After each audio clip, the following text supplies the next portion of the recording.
Hi అండి, welcome back to my channel. Weekend వచ్చిందంటే చాలు మరియాకు బయటకు వెళ్ళాలనిపిస్తుంది. ఎందుకంటే వీక్ మొత్తం స్కూల్తో ఫుల్ బిజీ అయిపోయి చాలా టైర్డ్ అయిపోతుందంట.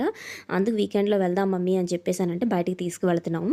అలాగే ఇక్కడ వచ్చేసి మేము వెళ్తున్న దారిలోని కృష్ణుని ఊరేగిస్తున్నారండి భజనలతోని. చాలా చక్కగా సౌత్ ఇండియన్స్, నార్త్ ఇండియన్స్ అందరూ కలిపి చక్కగా డ్యాన్సులతోని, భజనలతోని చాలా బాగుందనమాట. రోడ్ అది వన్ సైడ్ బ్లాక్ చేశారు. ఎందుకంటే ఫుల్ ట్రాఫిక్ జామ్ అయిపోయిందనమాట. చాలా స్లోగా వెళ్లాల్సి వచ్చింది, కొంచెం లేట్ అయింది కూడా.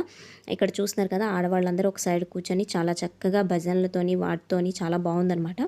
అలాగే ఇక్కడ మేము ఎక్కడికి వచ్చాము అనుకుంటున్నారా, పానీపూరికి వచ్చాము. సో మరియా ఇక్కడ పైన చూపిస్తుంది, మమ్మీ చూసావు కదా జాక్ ఫ్రూట్ అని అన్నట్టుందనమాట. పనస కాయలు అనమాట, చాలా ఎక్కువ ఉన్నాయండి ఈ చెట్టుకి, చాలా బాగున్నాయి. అదే చూపిస్తుంది అనమాట, చూసావా మమ్మీ అని. అలాగే మరియాకు పానీపూరిలోని దహీపూరి తినడం అంటేనే ఒక్కటే ఇష్టం అండి. నార్మల్గా పానీపూరి అంటే పానీ వేసుకొని అస్సలు తిందనమాట. సో తన మట్టుకు ఎప్పుడు వచ్చినా కూడా దహీపూరి ఒక్కటే తింటుంది. అది 2-3 ప్లేట్స్ కూడా తినేమంటే తినేస్తుంది, కానీ నార్మల్ పానీపూరి తిందనమాట. ఆ వాడు సీట్ కూడా, వాడు స్టూల్ కూడా తీసేసుకొని కూర్చుండిపోతుంది. ఎప్పుడు చూసినాను ఒకటే ఉంటుంది, వాడు అదే పెడతాడనమాట. వాడు స్టూల్ వాడు కూర్చోడానికి అది కూడా తీసేసుకుంటుంది. అది వేసేసుకొని చాలా చక్కగా కూర్చొని బుద్ధిమంత్రాలే తినేస్తుంది అనమాట. అలాగే ఇక్కడ నేను కూడాను ఒక ప్లేట్ పానీపూరి తిన్నాను. మా హస్బెండ్ని తినమంటే అంటే రెండే తిన్నారు, అంతమించి ఎక్కువ తినరు ఎప్పుడును.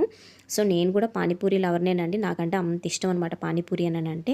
ఎన్ని ప్లేట్లైనా లాగించేస్తాను. మీలో ఎంతమందికి పానీపూరి అంటే ఇష్టమో కింద కామెంట్ చేయండి.